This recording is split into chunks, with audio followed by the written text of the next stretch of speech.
大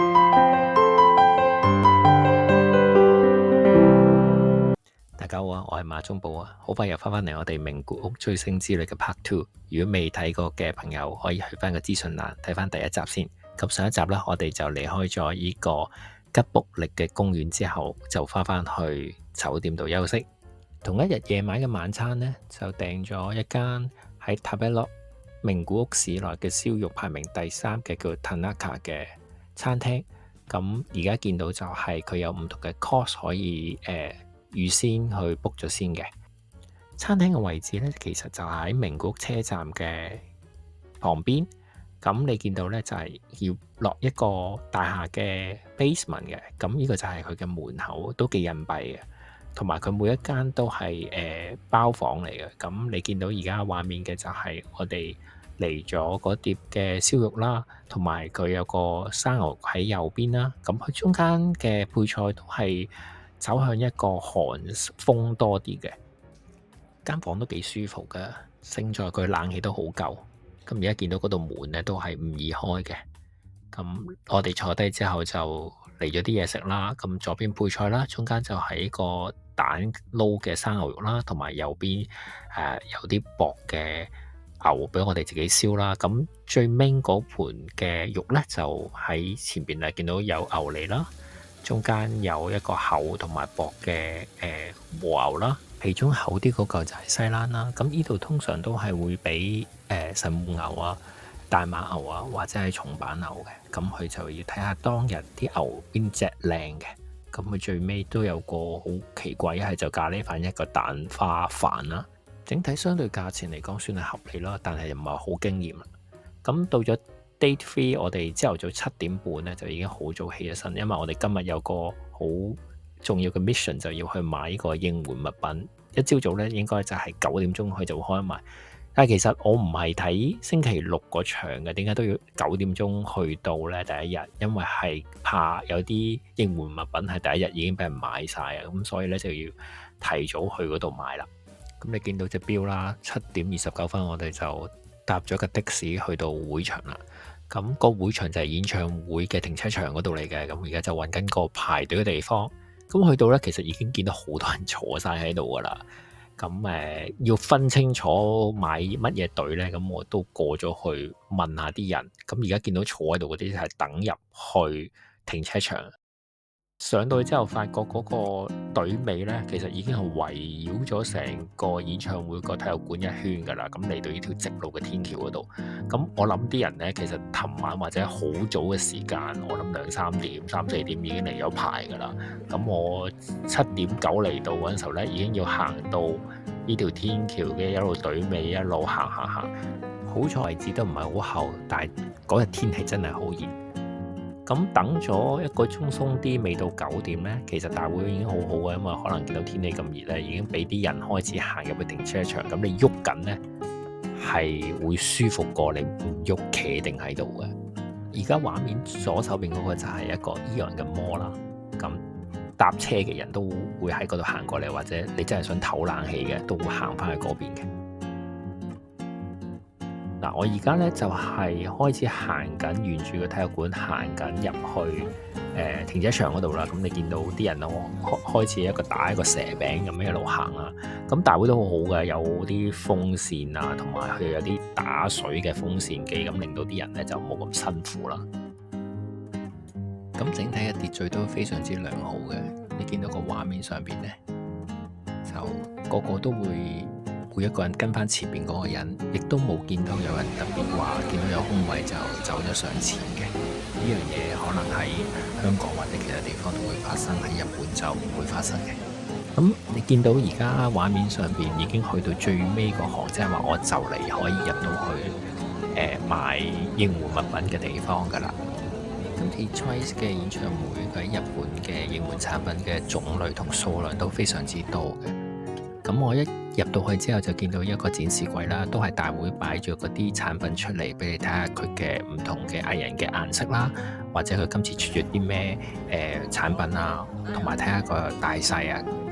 終於去到最尾嘅步驟啦，咁而家見到左手邊咧就有一啲好短嘅隊啦。咁工作人員都叫你行前少少嘅，因為其實每一個銷售嘅工作人員都係一樣嘅。咁我而家就係排咗呢個隊，咁前面有兩位男士去買緊佢哋嘅應援品。到我啦，咁我就只需要喺而家呢一張產品嘅 list 上邊話俾個工作人員聽，我需要啲乜嘢啊，要幾多樣啊。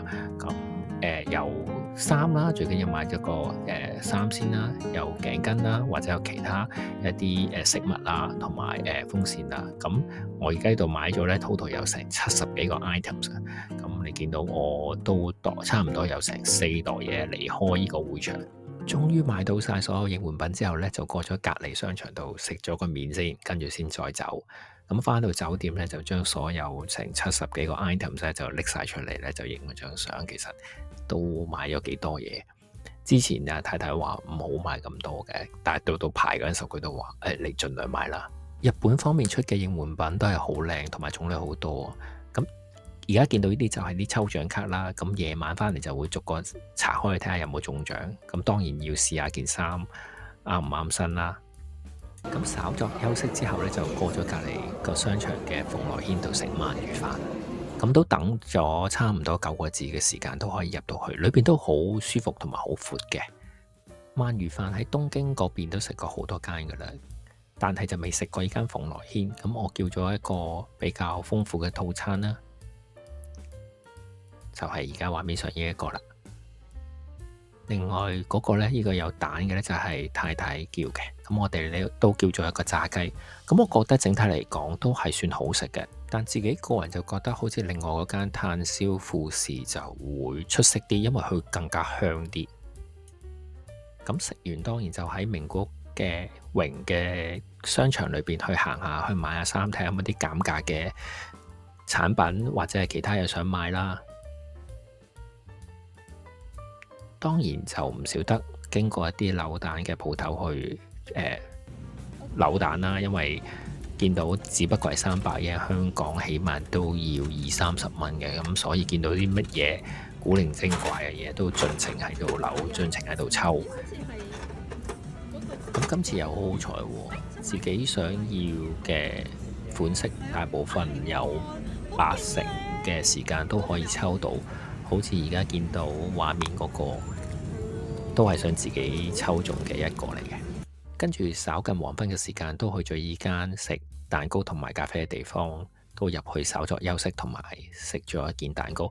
呢間餐廳不能太晏去嘅，因為有時嗰啲蛋糕會好早賣晒嘅。咁而家喺商場度搭緊架 lift 呢，就剛剛好望到對面自己間酒店。之後就出咗去榮嘅附近呢，就揾一間鋪頭買太太想揾嘅餐具，同埋附近有神社啦。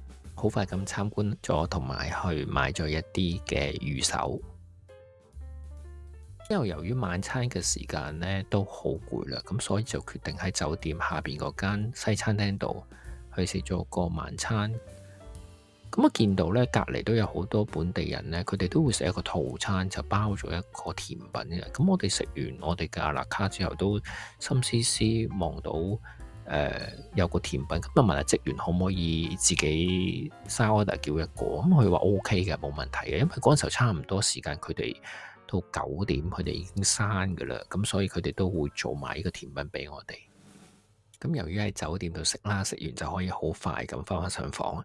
咁我有一件事要做呢，就係打開咗今日嗰啲抽獎券，睇下有冇邊一張可以抽到獎啦。咁大獎就可以入後台嘅，咁啊當然係好難抽中啦。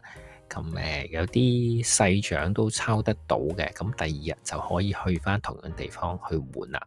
咁見到呢，有啲我買嘅嘢呢係一啲盲抽嘅嘢嚟嘅，咁所以都要而家拆咗出嚟先知道佢究竟係抽咗係邊一個偶像嘅應援物品。咁你見到而家有我拆咗出嚟啦，呢條係一個熒光嘅手帶嚟嘅，咁嘅紫色嘅就係 Sana 噶啦。咁同埋見到上邊你見到都有一啲相啦。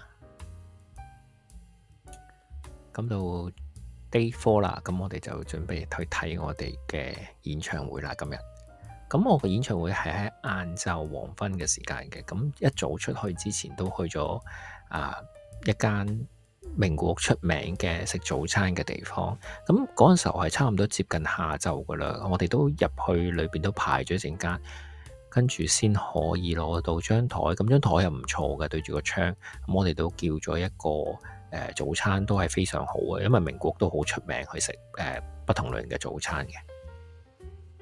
咁食完個早餐就嚟咗尋日個 model 咧，就稍作等待先至行過去睇演唱會嗰度。咁而家咧就係演唱會門口，你見到好多人已經整裝待發，佢哋已經着晒所有嘅應援嘅衫啊、物品，所有就喺度準備入場噶啦。而家望落去都唔係話好多人，再晏少少咧，其實見到啲洗手間，尤其是係類似咧，佢係排晒人嘅，差唔多打晒蛇餅嘅。你見到呢度就係我哋坐嘅地方。